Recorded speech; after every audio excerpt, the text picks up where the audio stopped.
Gauripur reporters ক্লাবের ১৪তম প্রতিষ্ঠা বার্ষিকী উদযাপন। আবুল কালাম আজাদ, ময়মনসিংহ জেলা প্রতিনিধি। ময়মনসিংহের গৌরীপুর রিপোর্টার্স ক্লাবের উদ্যোগে রিপোর্টার্স ক্লাবের ১৪তম প্রতিষ্ঠা বার্ষিকী বিকেল ৩টায় শোভাযাত্রা, আলোচনা সভা ও কেক কাটার মাধ্যমে উদযাপন করা হয়। একটি গৌরবময় অর্জনের দিন। স্থানীয় সাংবাদিকদের ঐক্য, দায়িত্বশীলতা ও ন্যায়ের পক্ষে কলম সৈনিক গড়ার উদ্দেশ্যে যে সংগঠনটির যাত্রা শুরু হয়েছিল, আজ তা দীর্ঘ পথ পাড়ি দিয়ে ১৪ বছর পার করেছে।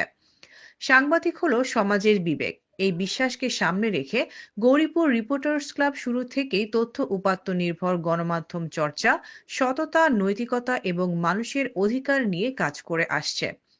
গৌরীপুর উপজেলার তৃণমূল মানুষের কথা তুলে ধরতে রিপোর্টার্স ক্লাব সব সময়ই নির্ভীক ভূমিকা পালন করে আসছে।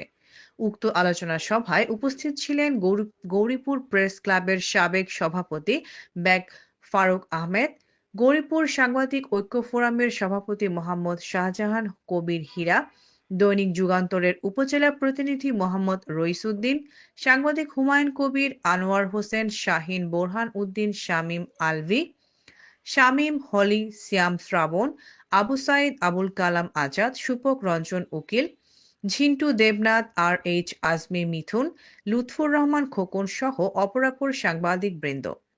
রায়হান উদ্দিন সরকারের সভাপতিত্বে সাধারণ সম্পাদক জহিরুল হুদা লিটনের সঞ্চালনায় বক্তারা সাংবাদিকদের দিক নির্দেশনামূলক মূল্যবান বক্তব্য প্রদান করেন।